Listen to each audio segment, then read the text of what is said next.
তাহলে যখন আমরা এরকম খাদ্য গ্রহণ করছি, মুখবিবরের মধ্যে লাইসোজাইম কি করলো, খাদ্যটাকে ব্যাকটেরিয়া ফ্রি করলো। লাইপেজ কি করলো, অ্যামাইলেজ কি করলো, অ্যামাইলেজ কি করলো, খাদ্যটাকে মানে স্টার্চ জাতীয় খাদ্যটাকে সে মল্টোজে রূপান্তরিত করলো, আবার মল্টেজ এসে মল্টোজটাকে গ্লুকোজে রূপান্তরিত করে দিল, ল্যাকটোজটাকে গ্লুকোজে রূপান্তরিত করে দিল। এই কাজগুলো মুখবিবরের মধ্যে হলো। হওয়ার পরে এই যে খাদ্যের পিণ্ডটা পৌঁছচ্ছে, যাচ্ছে, কোথায় পৌঁছলো, এটা আমাদের চলে এলো এসোফেগাস। এখানে ছবিতে ক্লিয়ার। আস্তে আস্তে এসোফেগাস থেকে সেটা যাচ্ছে, এই যে যাচ্ছে এই পর্যন্ত হচ্ছে এসোফেগাস অবস্থিত, গিয়ে পৌঁছচ্ছে যেখানে এই যে অংশটা, যে শেপ একটা অর্গান আছে যেটাকে বলা হয় স্টমাক। তাহলে এসোফেগাসের কাজ হচ্ছে এই খাদ্য, এই যে পিণ্ডটাকে আস্তে আস্তে এইভাবে পৌঁছে দেওয়া। তো পৌঁছে দেয় কি করে, পৌঁছে দেয়? আমরা এখানে ছবিতে দেখতে পাচ্ছি যে সংকুচিত, কোথাও কোথাও সংকুচিত হয়েছে, মানে এই যে সংকোচন হচ্ছে, আবার কোথাও কোথাও প্রসারিত হয়েছে। এই যে সংকুচিত প্রসারিত হওয়ার মাধ্যমেই খাবারটা কিন্তু পৌঁছয় স্টমাকে, ঠিক আছে? তো সেটা আমরা ডিটেলসে দেখবো। তাহলে ফুড ফুড বোলাস বলা হয়, ফুড বোলাস। এই যে খাদ্য পিণ্ড বা ফুড বোলাস, একটা খাদ্য আমরা গ্রহণ করলাম, সেটা পিণ্ড আকারে লালার সাথে মিশে সেটা পিণ্ড আকার ধারণ করে ফুড বোলাসটা আস্তে আস্তে সংকুচিত প্রসারিত, মানে এসোফেগাসের সংকোচন প্রসারণের মাধ্যমে সেটা স্টমাকে পৌঁছায়, ঠিক আছে? এটা হচ্ছে এসোফেগাসের আপার পোর্শন, ঠিক আছে? এটা হচ্ছে ডায়াফ্রাম। আমরা জানি ডায়াফ্রাম অব্দি, গলা থেকে নেক থেকে ডায়াফ্রাম অব্দি থোরাক্স যে অংশটা, এই থোরাক্সে এসোফেগাসটা অবস্থান করে, ঠিক আছে? তো এসোফেগাসটা সংকুচিত প্রসারিত হয়, তার ফলেই কিন্তু খাদ্যপিণ্ডগুলো স্টমাক অব্দি পৌঁছয়, ঠিক আছে?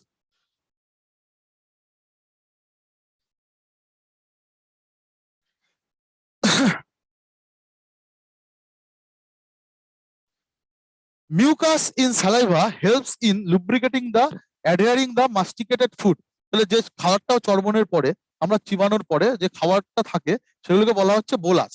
সেই বোলাসটা মানে আমাদের সালাইভার মধ্যে মিউকাস থাকে, সেই মিউকাস হচ্ছে এই খাদ্যগুলোকে পিণ্ড আকারে তৈরি করে, ঠিক আছে? আমরা যেমন ভাত খাই, ভাতটা আমরা থালাতে একরকম ভাবে দেওয়া থাকে, সেই ভাতটাকে আমরা কি করি, গাল করি, ছোট ছোট পিণ্ড তৈরি করি, করে গ্রহণ করি, তাই তো?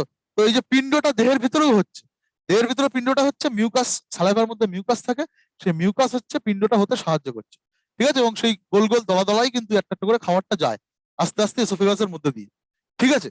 Is the is then convert into the pharynx. তারপরে মুখবিবর থেকে খাদ্যটা যায় হচ্ছে, খাদ্যপিণ্ডটা বা বোলাসটা সেটা ফ্যারিংসে প্রবেশ করে, আমরা আগেই জেনেছি। দেন ইনটু দা এসোফেগাস, তারপরে ফ্যারিংস থেকে সেটা এসোফেগাসে প্রবেশ করে বাই সোয়ালোইং অর দ্য ডিগুলেশন, ঠিক আছে? তো ডেগ্লুটিশন, যেটাকে বলা হয় ডেগ্লুটিশন। সোয়ালোইং আমরা বলি মানে গেলা, সেটাকে বায়োলজির ভাষায় বলা হচ্ছে ডেগ্লুটিশন। ডেগ্লুটিশনের মাধ্যমে সেটা আস্তে আস্তে এসোফেগাসে পৌঁছায়। The bullous passes down through the oesophagus, তারপরে সেই বুলাসটা আস্তে আস্তে এসোফেগাস থেকে নিচের দিকে নামতে থাকে বাই সাকসেসিভ ওয়েভস, যেন ঢেউ, একটা ঢেউ এসে খাদ্যপিণ্ড আর একটা ধাক্কা দিচ্ছে এটাকে, তারপরে এটা আর একটাকে ধাক্কা দিচ্ছে। ঢেউ কিভাবে আসে, একটা ঢেউ ধাক্কা দিল আর একটা ঢেউকে, সে গেল, আবার ধাক্কা দিল, গেল, এইভাবে। তাহলে এই ওয়েভ আকারে খাদ্যটা যায় এবং আস্তে আস্তে উপর থেকে নিচের দিকে এসোফেগাসের মাধ্যমে, এসোফেগাসের মধ্যে দিয়ে একটা ওয়েভের আকারে, ঠিক আছে?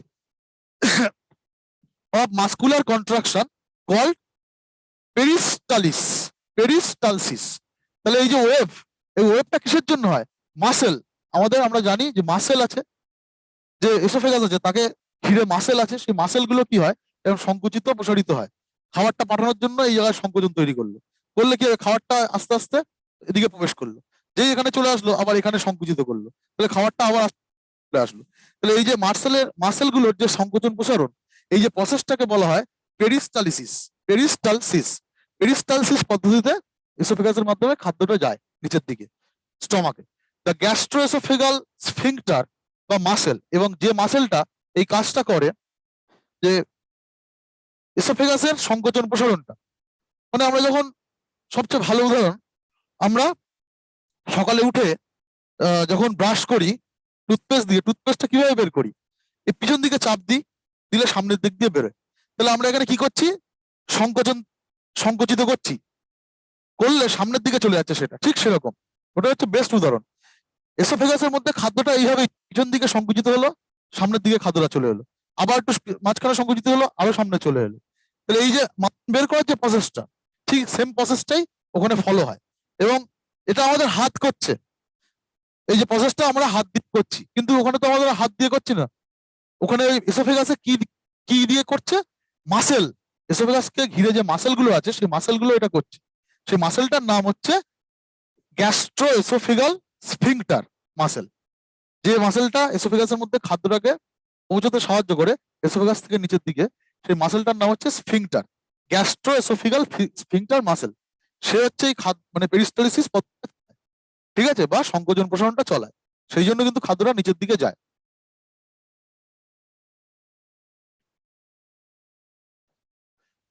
এখানে আমরা দেখতে পাচ্ছি ছবি পেরিস্টালিসিস ইন এসোফেগাস কিভাবে হয়, সংকোচন প্রসারণটা। তাহলে খাদ্যটা যখন এখানে আছে কিভাবে এলো, এখানটা সংকুচিত হয়েছে বলে। তারপরে এখান থেকে খাদ্যটা প্রথমে এখানে ছিল, সেটা এখানে সংকুচিত হলো, গিয়ে খাদ্যটা আরো একটু নিচে চলে এলো, তারপর তার একদম পিছনে আবার সংকুচিত হলো, আরো একটু নিচে চলে এলো, ঠিক আছে। তো এটাকেই বলা হচ্ছে, পদ্ধতিটাকে বলা হচ্ছে পেরিস্টালিসিস পদ্ধতি। এবং ওই যে গ্যাস্ট্রোএসোফেগাল স্ফিংটার যে মাসেলটা সেই কাজটা করে থাকে। এই যে মাসেলগুলো, মাসেল রিল্যাক্স, এই যে বাইরে যে মাসেল, এগুলো হচ্ছে মাসেল, যেটা লাইট কালার দিয়ে করা আছে, ঠিক আছে। মাসেল কন্ট্রাক্ট হচ্ছে, এর ফলে কিন্তু আস্তে আস্তে নিচের দিকে নামছে খাদ্য। ঠিক এখানে যেমন ছবি দেওয়া হয় টুথপেস্ট আমরা কিভাবে বের করি, সেই ছবিটা, যে আমরা যত এদিকে চাপ দেবো তত সামনের দিকে টুথপেস্ট বেরোবে, ঠিক আছে। ঠিক এই পদ্ধতিতে বা এই পদ্ধতিকেই বলা হচ্ছে পেরিস্টালিসিস। ঠিক এই ফলো করেই স্ফিংটার মাসেলের মাধ্যমে এটা কিন্তু নিচের দিকে আসে, এসে আমরা দেখতে পাচ্ছি পাকস্থলীতে বা স্টমাকে প্রবেশ করলো। ক্লিয়ার? এবার আমরা স্টমাকের গঠন এবং স্টমাকে খাদ্যের কি কি হয় সেগুলো নিয়ে জানবো। তাহলে প্রথমে আমরা মুখবিবর বা পাকাল কাভিটি সম্বন্ধে জানলাম। নেক্সট হচ্ছে এসোফেগাস বা ফুড পাইপ সম্বন্ধে জানলাম এবং সেখানে কি হয়। এরপরে সেই খাদ্যটা পৌঁছচ্ছে পাকস্থলী বা স্টমাকে, স্টমাকে কি হয় এবং স্টমাকের গঠন কি আছে সেটা নিয়ে দেখব। The inner lining of the stomach secretes mucus, hydrochloric acid and digestive juices. তাহলে স্টমাকের ভিতরে যখন খাদ্যটা প্রবেশ করে তখন খাদ্যের সাথে এই তিনটে জিনিস মেশে, মিউকাস, হাইড্রোক্লোরিক অ্যাসিড বা HCl, একটা অ্যাসিড যে স্টমাকে উৎপন্ন হয়, খাদ্যকে কি করে তোলে, ডাইজেস্ট করতে সাহায্য করে, এবং ডাইজেস্টিভ কিছু জুস, যেমন স্যালিভা, মুখের মধ্যে স্টমাকের মধ্যে যে রসটা বেরোয় সেটাকে বলে যে ডাইজেস্টিভ জুস।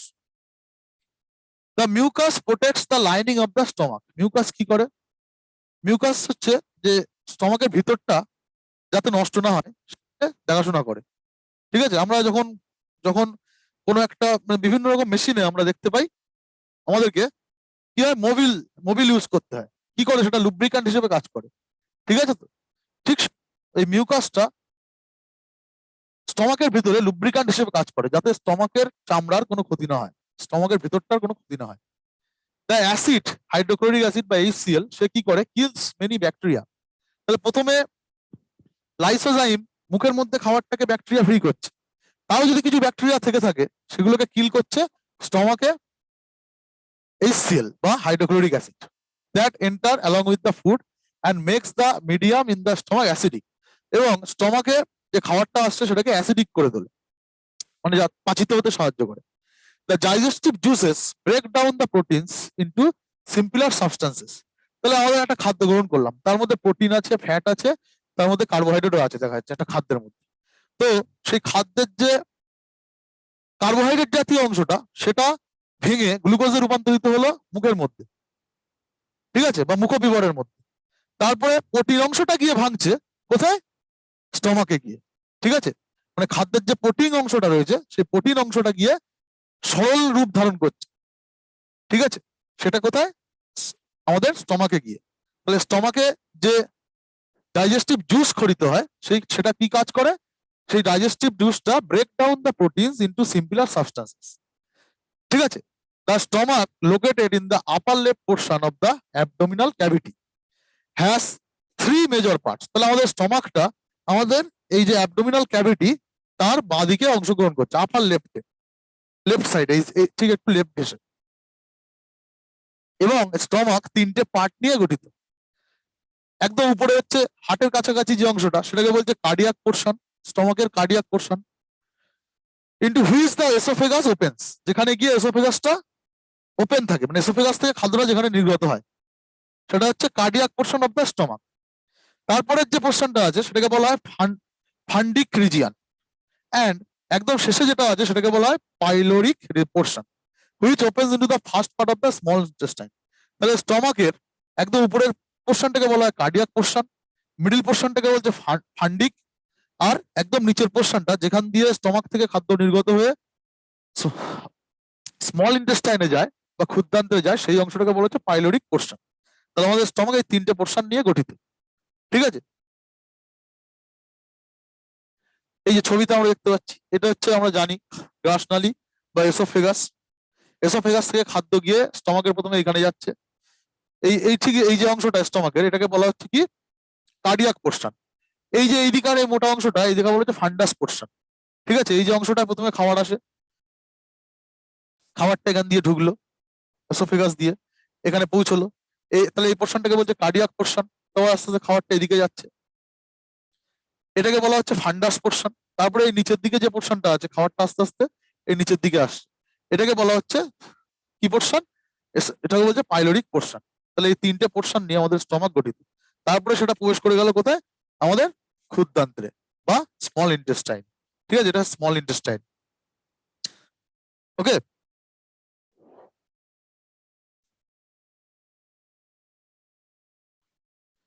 এবার আমরা স্মল ইন্টেস্টাইনে কি হয় না হয় সেগুলো জানবো। Small intestine is distinguishable into three regions. Small ইন্টেস্টাইনটা তিনটে রিজিয়নে তাকে ভাগ করা যায়। এ বলছে সি শেপ ডিওডিনাম, প্রথমে যে অংশটা থাকে সেটা সি এর মতো দেখতে। স্মল ইন্টেস্টাইনের একদম প্রথম অংশটা স্টমাক থেকে খাবার প্রথমেই যেখানে প্রবেশ করে সেই অংশটা সি এর মতো দেখতে ক্ষুদ্রান্ত্রের, সেই অংশটাকে বলা হয় duodenum. A long coiled middle portion jejunum, তারপরে একটা লং পোর্শন থাকে ডিওডিনামের পরে যেটা হচ্ছে কয়েলড, এরকম পেঁচানো পেঁচানো পেঁচানো, সেটাকে বলা হয় জেজুনাম। এবং হাইলি কয়েলড ইলিয়াম, এবং সবচেয়ে বেশি কয়েলের কনসেন্ট্রেশন থেকে বেশি। তাহলে স্মল ইন্টেস্টাইনের প্রথম পার্টটা হচ্ছে কি সি শেপ একটা এরকম দেখতে, এটাকে বলা হচ্ছে ডিওডিনাম। তারপরে এরকম পেঁচানো পেঁচানো অংশ থাকে সেটাকে বলা হচ্ছে কি জেজুনাম। তারপরে আরো পেঁচানো যে অংশটা থাকে সেটাকে বলা হচ্ছে ইলিয়াম। তাহলে স্মল ইন্টেস্টাইন এই তিনটে পার্ট নিয়ে গঠিত, ডিওডিনাম যেটা সি শেপ, তারপরে পেঁচানো অংশ জেজুনাম, তারপরে আরো পেঁচানো খুব গভীরভাবে পেঁচানো বা কনসেন্ট্রেটেড বেশি পেঁচানোর সেটাকে বলা হচ্ছে কি ইলিয়াম। এই তিনটে পার্ট নিয়ে আমাদের ক্ষুদ্রান্ত্র বা স্মল ইন্টেস্টাইন গঠিত। The opening of the stomach into the duodenum is guarded by the pyloric sphincter. তো Ilium opens into the large intestine. তাহলে আমাদের স্টমাক থেকে ডিওডিনামে যে খাবারটা পৌঁছচ্ছে সেই জায়গাটা গার্ডেড থাকে পাইলোরিক স্ফিংক্টার বলে একটা পেশি দিয়ে। সেই অঞ্চলটা সেই জায়গাটা স্টমাক এবং ক্ষুদ্রান্ত্রের মাঝামাঝি যে অংশটা মানে ডিওডিনাম অংশটা সেখানে একটা মাসেল থাকে পাইলোরিক স্ফিংক্টার, সে হচ্ছে এই জায়গাটা প্রোটেক্ট করে। আর ইলিয়াম একদম শেষের যে অংশটা ক্ষুদ্রান্ত্রের সেটা কোথায় গিয়ে ওপেন হয়, লার্জ ইন্টেস্টাইনে বা বৃহৎ অন্ত্রে গিয়ে ওপেন হয়। The small intestine is highly coiled and is about 5 metre long. Small ইন্টেস্টাইনটা এটা খুব ইম্পর্টেন্ট, খুবই কয়েল বা জড়ানো পেঁচানো, এবং এই পুরো ক্ষুদ্রান্তরটা মানে ডিওডিনাম ইলিয়াম মিলে এটা প্রায় 5 মিটার লম্বা হয়। ইট রিসিভস মানে যে নালীটা সেটা 5 মিটার লম্বা। It receive secretion from the liver and the pancreas. এবং স্মল ইন্টেস্টাইনে যে সিক্রেশন গুলো হয়, যে ক্ষরণ গুলো হয়, যেসব রসগুলো ক্ষরিত হয় সেগুলো আসে দুই জায়গা থেকে, প্যানক্রিয়াস থেকে আর লিভার থেকে। Beside it's wall also secrets juices. এছাড়াও এই ক্ষুদ্রান্ত্রের দেওয়াল থেকেও ভিতরের থেকেও কিছু সিক্রেশন ঘটে, কিছু রস বেরোয়। The digested food passes into the blood vessel in the wall of the intestine. This process is called absorption. তাহলে যে খাবারটা ডাইজেস্ট হয়ে এসছে স্টমাক থেকে, হজম হয়ে এসছে বা ডাইজেস্ট হয়ে গেছে, ভেঙে এসছে, ডাইজেস্ট মানে কি কমপ্লেক্স মেটেরিয়াল সিম্পল মেটেরিয়ালে পরিণত হয়ে গেছে, যেটা স্টমাকে হয়েছে হয়ে এলো, সেটা কি হচ্ছে, সেটা ক্ষুদ্রান্তরে কেন আসে, অ্যাবজর্পশন হয়। তার থেকে কিছু মেটেরিয়াল যেগুলো দেহ গঠনের কাজে লাগে সেগুলো ক্ষুদ্রান্তরে শোষণ হয়, ক্ষুদ্রান্ত্র সেগুলোকে শোষণ করে ব্লাডের মধ্যে মিশিয়ে দেয়। ঠিক আছে, অ্যাবজর্পশন বা শোষণটা হয় এই ক্ষুদ্রান্ত্রে। The inner wall of the small intestine have thousands of finger like outgrowth. তাহলে এটা যদি এই পাইপটা যদি ক্ষুদ্রান্ত্র হয়, এর মধ্যে এরকম এরকম আঙুলের মতো কিছু জিনিস থাকে, ফিঙ্গার লাইক আউটগ্রোথ বলা হয় এর ভিতরে। দিস আর কল্ড ভিল্লি বা মানে সিঙ্গুলার হচ্ছে ভিলাস, এগুলোকে বলা হয় কি ভিল্লি। তাহলে স্মল ইন্টেস্টাইনের মধ্যে অনেক এরকম আঙুলের মতো দেখতে কিছু লম্বা লম্বা আউটগ্রোথ থাকে, যেগুলোকে বলা হয় villi. The villi increases the surface area for absorption of the digested food.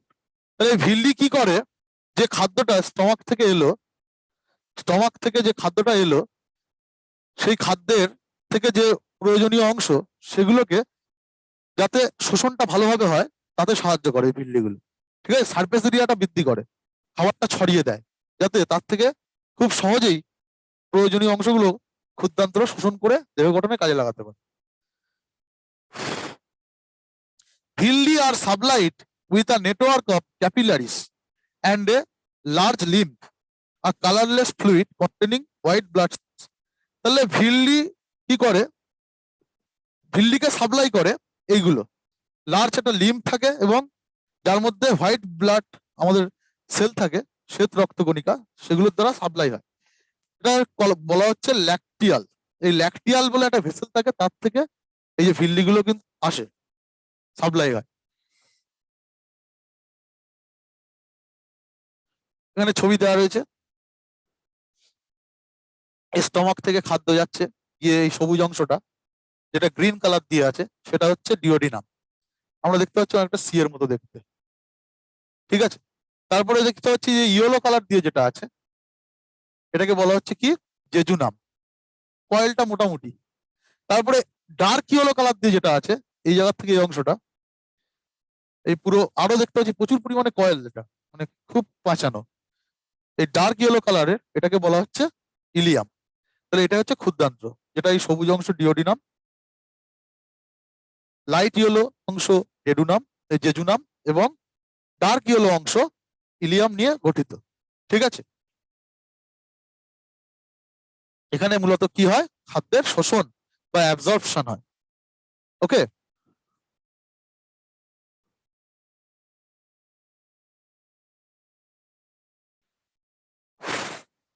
the absorbed substance are transported via the blood vessels to different organs of the body where they are used to build complex substances such as the protein required for the by the body. This is called assimilation.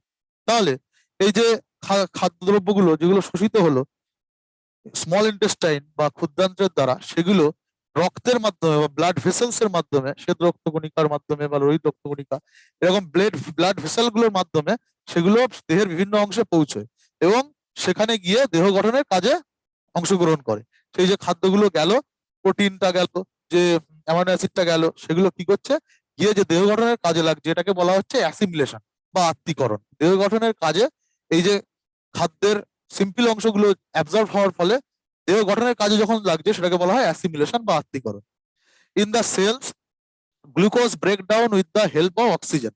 তাহলে সেলের মধ্যে বিভিন্ন আমাদের সেলে সেই খাবারগুলো পৌঁছচ্ছে, গ্লুকোজটা যাচ্ছে, গ্লুকোজ কার থেকে এসছে, কার্বোহাইড্রেট জাতীয় খাদ্য থেকে গ্লুকোজ এসছে। সেই গ্লুকোজের কাজ কি, গ্লুকোজ কি করছে, অক্সিজেনের সহায়তায় সেটা কি করে, আমাদের breaks down with the vapour oxygen into carbon ডাই অক্সাইড এবং water and energy is released. এবং সেই গ্লুকোজ যেটা গেল সেটা অক্সিজেনের সহায়তায় ভেঙে যাচ্ছে, গিয়ে কার্বন ডাই অক্সাইড এবং জল উৎপন্ন করছে দেহের মধ্যে এবং প্রচুর পরিমাণে এনার্জি উৎপন্ন করছে। ঠিক আছে, একটা কেমিক্যাল রিয়াকশন হলে এনার্জি উৎপাদন হতে পারে, তাহলে এই এনার্জি উৎপাদন হচ্ছে, সেই জন্য আমরা এত এনার্জি পাচ্ছি কাজ করার, হাঁটার, চলার। ঠিক আছে, the food that remains undigested and unabsorbed then enters into the large intestine. তাহলে এরপরে কি হয়, যে খাদ্যটা আমাদের দেহে কোনো কাজে লাগবে না, ঠিক আছে, যেটা ডাইজেস্ট হয়নি, আমরা সব খাদ্যটা তো হজম হয় না, অনেকটা হজম হলো না, যেটা আনডাইজেস্টেড গেল বা যেটা সিম্পলার ফর্মে আসতে পারলো না, সেই খাবারগুলো কি হয়, এই স্মল ইন্টেস্টাইন থেকে সেটা চলে আসে হচ্ছে বৃহদন্ত্র বা লার্জ ইন্টেস্টাইনে প্রবেশ করে। এটা কোথায় চলে যায়, সেটা আমাদের সোজা ডাইরেক্ট চলে যাচ্ছে রেকটামে। বা পায়ুপথ। ঠিক আছে,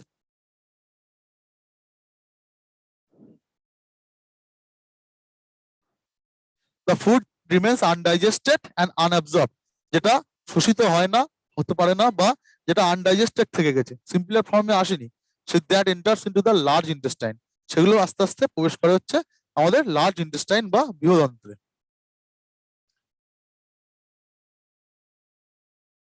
এবার লার্জ ইন্টেস্টাইনে কি হয় না হয় সেগুলো আমরা দেখবো। The large intestine is wider and shorter than small intestine. এই কোশ্চেনটা আগের দিনও করেছিলাম, খুব ইম্পর্টেন্ট, প্রায় পরীক্ষাতে আসে। ঠিক আছে, লার্জ ইন্টেস্টাইন নামটা লার্জ, কিন্তু সে কিন্তু স্মল ইন্টেস্টাইনের থেকে ছোট, ঠিক আছে, কিন্তু চওড়া। It is about 1.5 metre in length, তাহলে এর লেন্থ কত? 1.5 মিটার। আর স্মল ইন্টেস্টাইনে কত ছিল লেন্থ? 5 মিটার। ঠিক আছে, the remaining waste passes into the rectum and remains there are semi-solid feces. Waste matter. Feces মানে হচ্ছে waste matter. The feces, the fecal matter is removed through the anus from time to time. This is called egestion. তাহলে যে খাদ্যটা, যে undigested, আনঅ্যাবজর্বড যে food, সেটা small intestine থেকে চলে যাচ্ছে হচ্ছে লার্জ ইন্টেস্টাইন বা বৃহদন্ত্রে। সেই বৃহদন্ত্রে কি হচ্ছে, তার মধ্যে থেকে যদি কিছু সল্ট থাকে তার মধ্যে, বা কিছু ওয়াটার থাকে, সেগুলো কিন্তু শোষিত হয় কোথায়? লার্জ ইন্টেস্টাইনে। এবং তারপরেও যেটা বর্জ্য পদার্থ বা ফেসেস থাকছে, সেটা ইজেশন বা বহিষ্করণের মাধ্যমে বাইরে, দেহের বাইরে বেরিয়ে যায়। তাহলে পুরো প্রসেসটা আমরা যদি দেখি, যে আমাদের যে পরিপাকের পুরো প্রসেসটা, প্রথমে হচ্ছে কি ইনজেকশন বা খাদ্য গ্রহণ, তারপরে হচ্ছে ডাইজেশন, খাদ্যের পরিপাক, তারপরে হচ্ছে কি অ্যাবজর্পশন, পরিপাকিত খাদ্যের থেকে ইম্পর্টেন্ট মেটেরিয়াল গুলো শরীর অ্যাবজর্ব করে নিচ্ছে, বা শোষণ, তারপরে সেটা কি হচ্ছে শরীর গঠনের কাজে লাগছে, কোষে যাচ্ছে, কোষে গিয়ে তার বিভিন্ন বিক্রিয়ার ফলে এনার্জি উৎপাদন করছে। ঠিক আছে, তাহলে সেটাকে বলা হচ্ছে অ্যাসিমিলেশন, আত্তীকরণ। তারপরে সে যেটা কাজে লাগছে না দেহের, সেটা কি হচ্ছে ইজেশনের মাধ্যমে বা বৈদ্যুতিনের মাধ্যমে বেরিয়ে যাচ্ছে। তাহলে পুরো প্রসেসটা হচ্ছে এই, প্রথমে ইনজেকশন, তারপর ডাইজেশন, তারপর অ্যাবজর্পশন, তারপর অ্যাসিমিলেশন, তারপরে ইজেশন। ঠিক আছে, ইট কনসিস্ট অফ, এবার লার্জ ইন্টেস্টাইন, এই লার্জ ইন্টেস্টাইনটা কিছু অংশ নিয়ে গঠিত। যেমন আমরা স্মল ইন্টেস্টাইনে কি কি ছিল? ডিওডেনাম, জেজুনাম আর ইলিয়াম। আর লার্জ ইন্টেস্টাইন কি কি নিয়ে গঠিত?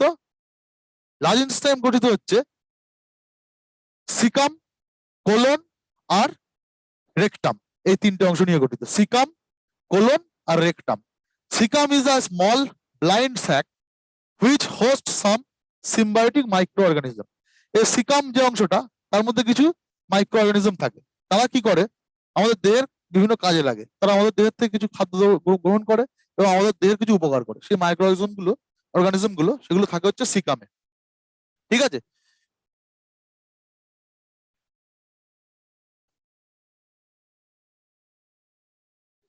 এটা হচ্ছে anatomy of the large intestine. Large ইন্টেস্টাইনটা কেমন দেখতে, এই অংশটাকে বলছে সিকাম। এই অংশে মাইক্রো অর্গানিজম গুলো থাকে, যেগুলো আমাদের দেহের বিভিন্ন উপকার করে। ঠিক আছে,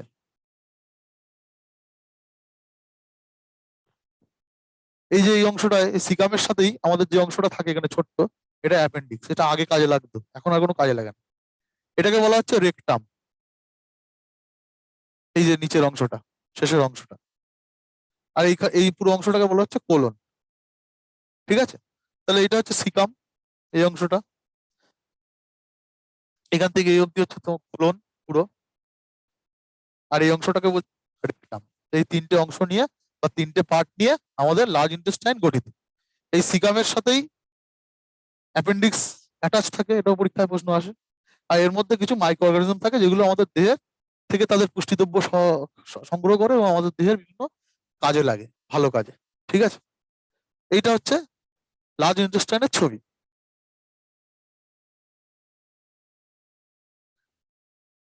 অ্যাপেন্ডিক্স যেটা ছিল, অ্যাপেন্ডিক্সটা কি আসলে? অ্যাপেন্ডিক্সটা যেটা সিকামের সাথে একদম ছোট্ট অংশটা ছিল, এর narrow finger like tubular projection, একটা ছোট ফিঙ্গারের মতো দেখতে টিউব একটা। ঠিক আছে, the vermiform appendix which the vestigial organ, এই টার্মটা মনে রাখতে হবে। এই যে অ্যাপেন্ডিক্স হচ্ছে একটা ভেস্টিজিয়াল অর্গান। কাকে ভেস্টিজিয়াল অর্গান বলে? Small remnant of the something that was once more, আগে বড় ছিল আমাদের দেহে, সেটা আস্তে আস্তে ছোট হয়ে গেছে। লেজ, কক্সিস, লেজটা ছিল আগে, বিভিন্ন প্রাণীর এখন আছে, আমাদেরও ছিল, সেটা এখন টক্সিসে রূপান্তরিত।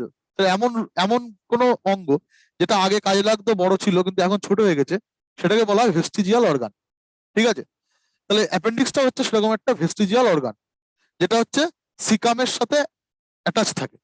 Appendix was helpful in digestion, rough roughage roughage roughage জাতীয় খাদ্যগুলোকে ডাইজেস্ট করতে আগে অ্যাপেন্ডিক্স সাহায্য করত, যখন আমরা কাঁচা কাঁচা খাবার খেতাম।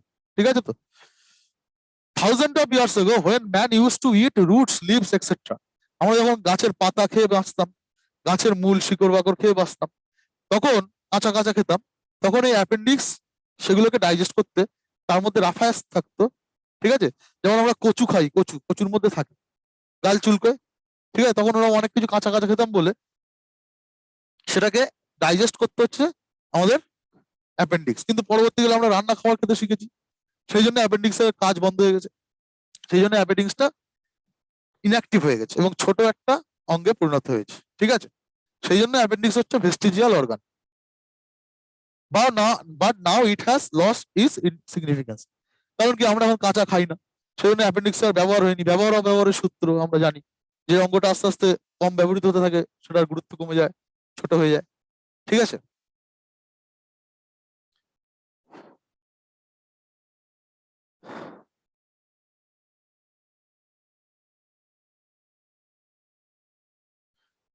তাহলে এই প্রথম যে সিকাম অংশটা লার্জ ইন্টেস্টাইনে ওপেন্স ইন্টু দ্য কোলন, সেটা গিয়ে কোলনে মেশে।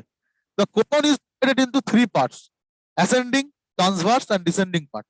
কোলনের একদম প্রথম দিকটা অ্যাসেন্ডিং পার্ট, তারপর মিডিলটা ট্রান্সভার্স পার্ট, তারপরে ডিসেন্ডিং পার্ট, নিচের দিকে যেটা নামছে। The descending part open into the rectum, descending পার্টটা গিয়ে মেশে রেকটামে। আমরা ছবিতে আর একবার দেখে নিই। তাহলে লার্জ ইন্টেস্টাইনে এটা হচ্ছে সিকাম, যার সাথে অ্যাপেন্ডিক্স অ্যাটাচ আছে, যার মধ্যে মাইক্রো অর্গানিজম থাকে। তারপরে এখান থেকে এই অবধি কি অ্যাসেন্ডিং কোলন, মানে কোলনটা আস্তে আস্তে উঠছে পাচ্ছি, সেই জন্য অ্যাসেন্ডিং। তারপরে এই জায়গাটা এরকম দেখতে বলে, এখানে বলে ট্রান্সভার্স কোলন, ট্রান্সভার্স দেখতে বলে। তারপরে এটা ডিসেন্ড করছে নিচের দিকে, সেই জন্য এটাকে বলা হয় ডিসেন্ডিং কোলন। কোলন এখানে গিয়ে শেষ হলো, ডিসেন্ডিং কোলন গিয়ে যেখানে মিশছে সেটাকে বলা হচ্ছে রেকটাম, এই অংশটার নাম হচ্ছে রেকটাম। ঠিক আছে, এই সেন্টেন্সটাতে এইটাই বলছে, জাস্ট ছবিটা দেখলেই আমাদের ক্লিয়ার হয়ে যাবে। No significant digestive activity occurs in the large intestine. Large ইন্টেস্টাইনে কোনো রকম বিশেষ কিছু ডাইজেস্টিভের কাজ হয় না, ডাইজেশনের কাজ। The function of the large intestine are, কি কাজে লাগে লার্জ ইন্টেস্টাইনটা? Absorption of the some water, minerals and certain drugs. তাহলে সব জিনিস তো আমাদের অ্যাবজর্ব হয়ে গেছে স্মল ইন্টেস্টাইনে, প্রোটিন জাতীয় যা জিনিস, গ্লুকোজ যা দরকার। এবার হচ্ছে কিছু জল থেকে যায় খাবারের মধ্যে, কিছু মিনারেলস থেকে যায়, খনিজ দ্রব্য, কিছু ড্রাগ, আমরা যেগুলো ওষুধ খাই সেই ওষুধগুলো, এগুলো কিন্তু সব লার্জ ইন্টেস্টাইনে অ্যাবজর্ব হয়, সেকেন্ড টাইম অ্যাবজর্ব হচ্ছে। Secretion of the mucus which helps in adhering the waste undigested particles together and lubricating it for an easy passage. এবং এর মধ্যে কিছু মিউকাস, একটা তরল পদার্থ বেরোয়, যেটা হচ্ছে লার্জ ইন্টেস্টাইনে বেরোয়। সেটা কি করে, যে খাদ্যটা কাজে লাগছে না এই অ্যাবজর্পশনের পরে, যেটা রেমিনেন্ট মানে রিমেনিং থেকে যাচ্ছে, সেটা কি করছে, সেটা আমাদের বহিষ্করণ হয় ডেফিকেশনের মাধ্যমে।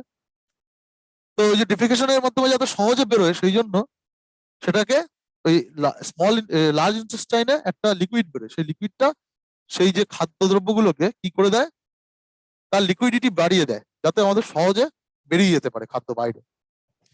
The undigested unabsorbed substances called faeces. তাহলে এই যে আনডাইজেস্টেড অ্যাবজর্ব যে খাদ্যদ্রব্যগুলো, সেগুলোকে বায়োলজির ভাষায় বলা হয় ফেসেস বা বর্জ্য পদার্থ।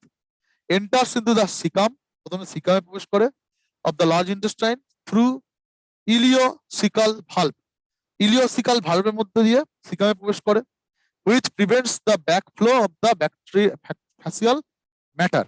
তাহলে যে বর্জ্য পদার্থগুলো যাতে পিছন দিকে আবার স্মল ইন্টেস্টাইনে না চলে আসতে পারে, সেটাকে প্রোটেক্ট করে হচ্ছে, প্রিভেন্ট করে ইলিওসিকাল ভালভ। ঠিক আছে, ভালভটা মানে আমাদের অনেক সময় এমন দরজা থাকে না, এমন কিছু দরজা থাকে যেটা হচ্ছে শুধু সামনের দিকেই খুলবে, পিছন দিকে খোলা যাবে না। দরজা খুলে আমি ঢুকতে পারবো, বাইরের দিকে টেনে নিয়ে আসতে পারবো না। ঠিক সেরকম এই যে ভাল্বটা, সেটা হচ্ছে ভাল্বটা দিয়ে ঢুকবে কোনো জিনিস, বাইরে বেরোবে না। ইলিওসিকাল ভাল্ব এ কিন্তু যাতে লার্জ ইন্টেস্টাইন থেকে বর্জ্য পদার্থ আবার দেহের মধ্যে না ঢুকে যায়, স্মল ইন্টেস্টাইনে না চলে আসে, সেই জিনিসটা প্রিভেন্ট করে। ইলিওসিকাল valve which prevents backflow of the facial matter, fecal matter. It is temporarily stored in the rectum till defecation. ঠিক আছে? তো যতক্ষণ না ডেফিকেশন হচ্ছে, ঠিক আছে, ততক্ষণ এটা কিন্তু এই যে বর্জ্য পদার্থটা রেকটামের মধ্যে সঞ্চিত থাকে। ঠিক আছে?